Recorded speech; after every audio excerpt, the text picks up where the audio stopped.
Hi guys, hope you guys are fine. This is Chef Megha from Heart and I. Today I'm going to teach you guys how to make a breakfast casserole. Now this is really easy for those who are like really health conscious and want to have eggs and a high protein diet. This is great. You can add as many eggs as you like and veggies. So it's a little different compared to what you have every day. It can be quite boring. So you can really make this with any veggies you have at home. Of course, you can add some meat as well. I mean, duh. But for those who don't eat meat, veggies are great. I have some veggies which I had with me right now, which I work with. I didn't have things like spinach. So spinach or any other herbs would be a great, addition. What I'm going to do is tilt the screen so you guys can see me work on this while I work on it. I haven't used one of these in a long time. I just prefer working on the fire. Okay, so what we need to do with this is I want saute right now. We're going to add some butter. You can use a small pan. Now, if you're making it for many people, use a bigger pan. But I'm just making it for two. Especially my husband actually is probably gonna give it to him. The butter, this much butter should be fine to start with. I've removed the amount of butter I've put. Just get a glaze. And usually, what I do is start with the onions. Also, have some chopped scallion in there. You can chop your onions however you like. I like a little slice, like the kind you use for biryani, right? So this is one whole onion I put in. I'm just going to saute this. I've made the heat lesser. I don't want it to burn, but what I want to do is get a nice caramelized onion. It adds a beautiful sweetness. Did you guys know that onion actually has sugar in it? But all vegetables and fruits have, but onion has a lot.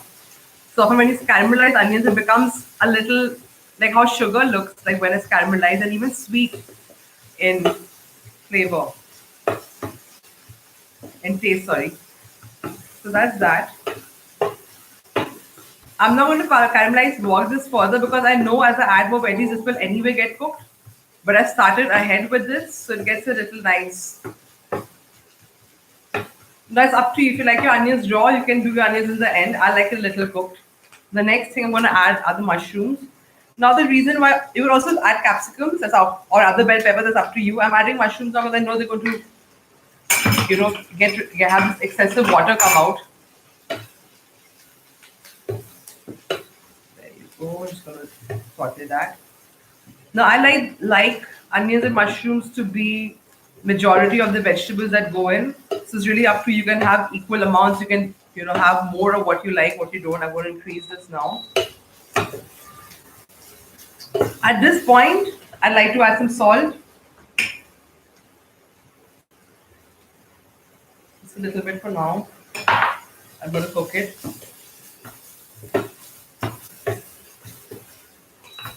Decreasing the flame, the heat. Now on a fire, you can actually modulate this a lot better. At least for me, I prefer working on fire. Make it further lower.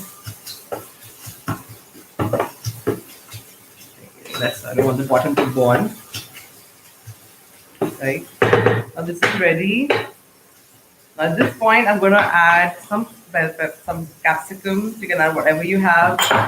I'm going to add some tomatoes. No, actually, I'm going to add the potatoes. So what I did get some potatoes for you guys to see. Potatoes are really yum with eggs and mushrooms. So just chop them up. You can also roast them and add them in.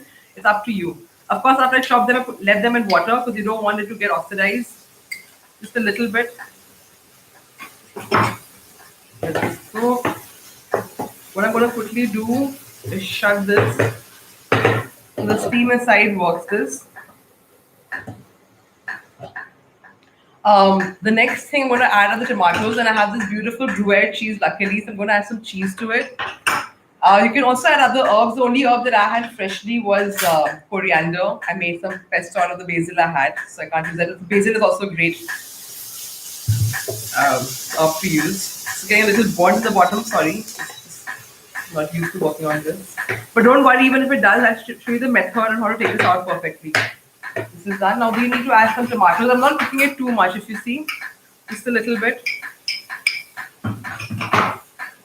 I like my tomatoes a little choppy and a little raw, So I add them quite at the end. At this point, I will adjust some more salt.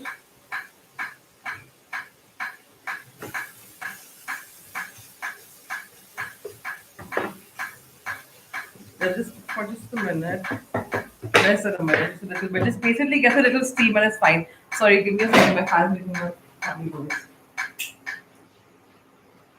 Right. The next thing we do is we add the eggs. So what I've done is I've already broken them and kept them perfectly broken. It's almost like having fried eggs. Just put one in here, and I've got another one. I'm just gonna put one in here. Now you can add as many as you like. It's really up to you. I'm gonna add some pepper. This is freshly ground, and just a pinch of salt around the eggs, not too much. The coriander leaves on top. And this is the best part, the cheese. This is Gruyere cheese, which is from a place called Gruyere in Switzerland, and they have this traditional cheese from them. The cows are just so mighty and beautiful, and the milk is so nice and creamy. So that's the cheese. In fact, I'm going to go ahead and add all of it. Why not?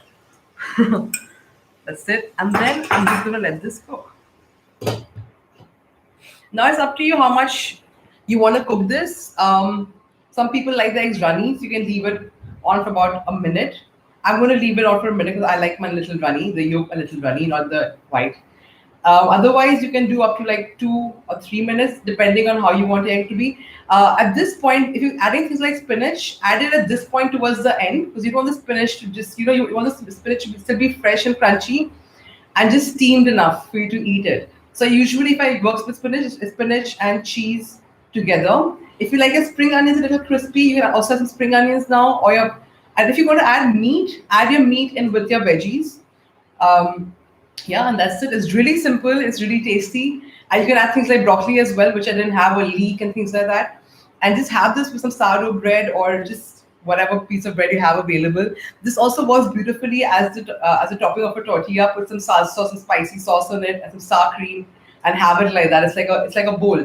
So when we serve this, you can also take it out. But usually, what we do, see, this I've got this bit ready. This bit is still not ready. I'm going to put this back in. You kind of just see that both the eggs are ready. The way you see it is also seeing that the egg white has become white. It's not transparent anymore. The yellow is still wobbly. So it's ready. I think we should be ready in a minute. I hope you guys are taking care of yourselves and staying indoors. Okay. So there you go. My eggs are ready. What I like to do with this is drizzle it off with some infused oil. I have some infused oils that I make at home and sell. So this is a Parmesan, like a 36-month Parmigiano Reggiano cheese with some chili and garlic. And this is done. Now what I'm going to do is shut the lid. It's still on, and I'm going to switch it off now, right? And that's it. And let it sit for about a minute before you take it to the table, and you can just serve it, and it's ready. It was that simple.